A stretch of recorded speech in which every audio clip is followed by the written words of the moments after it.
Hello, this is Kevin with Advanced Leather Solutions.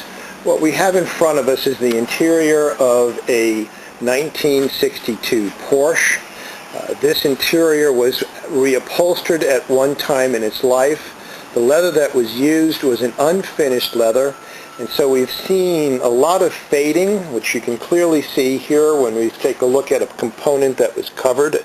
It's the original color versus the faded color.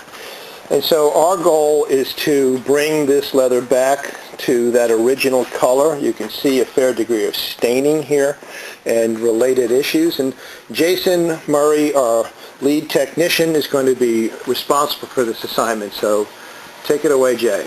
Well, what we're going to do is we are going to tape off the sections that we don't want any color on. We will then sand these to open them up.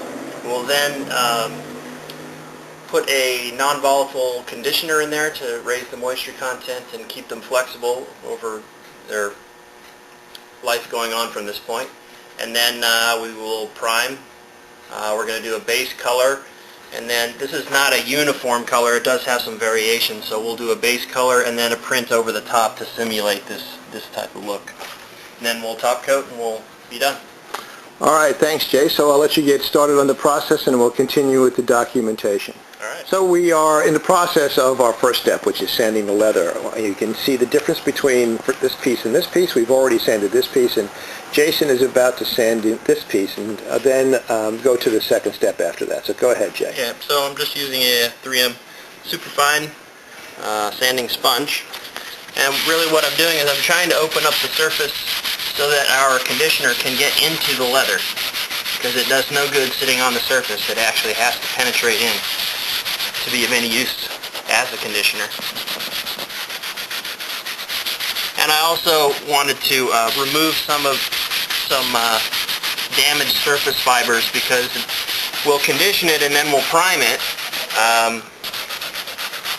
And if we remove the most damaged top layer fibers, when we prime, we'll definitely get better adhesion by removing those.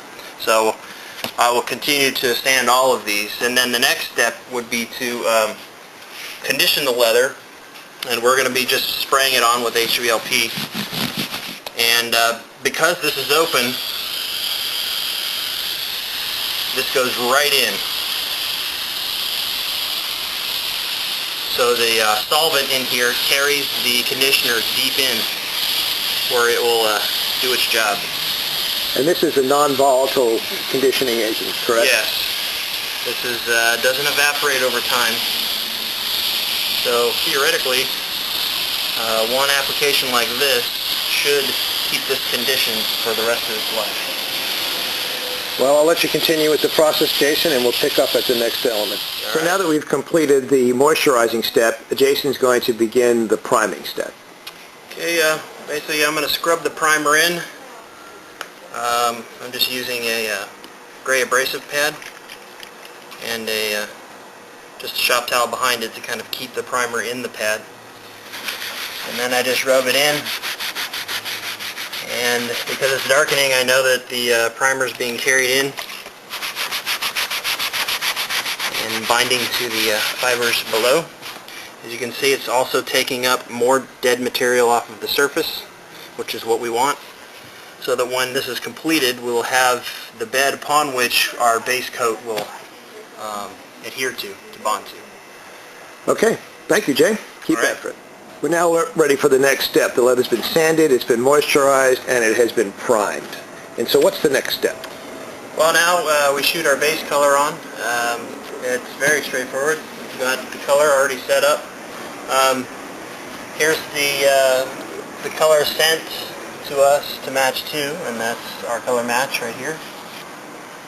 And this is what's called a base and print, where we put down a lighter color first, and then we do that base coat to full opacity to cover all staining and fading and things like that. And then we put a semi-translucent print color over the top of that to give it some, there's some, I don't know if the camera will pick it up, but there's some color variation within this sample itself. It's not completely uniform. And so we're trying to duplicate that with a print over the top. And so I will shoot all of these to full opacity, and then once it's dry, we will move on to the print coat. All right, well, begin the process, and let's take a look.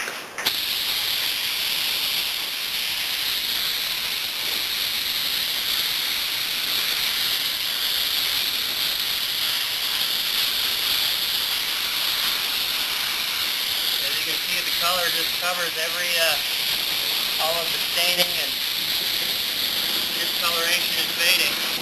How many coats, Jay? It'll probably take 2 full coats with maybe a touch-up coat after that. Great. Well, we'll keep after it. Thank you. Well, here we are again with the Porsche project. We have base coated everything, and the next step is to bring a print application or an overlay application for color variation purposes to the leather. So, Jason, why don't you describe what we're going to do? Okay, so we have the print already in the gun. I've dialed back on the air pressure, so I get a larger droplet size, and this is the assisting tool for the printing. And what I'll do is I'll spray this on. It's a little bit spattery, the patterning, and this just kind of mutes it, makes it look a little bit more natural. And when you're spraying across surfaces that are uneven like this, you can get concentrations on raised faces and things, so this helps to eliminate that, smooth it out, move the print around.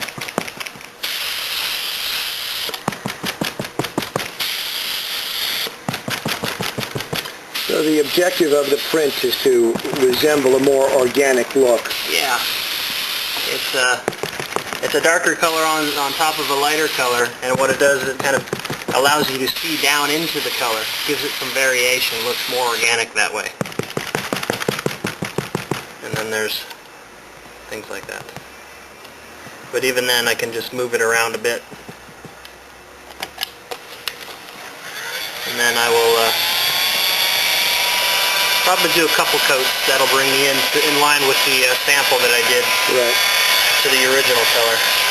All right. Well, thank you very much, Jason, and we're getting close to the finish. So on this seat cushion, we actually have 2 applications of our print, and here we're in the original base. And so you can see there's a slight darkening of the leather as a result of that. If we look down this line here, the panels on the right have been printed, the panels on the left have not.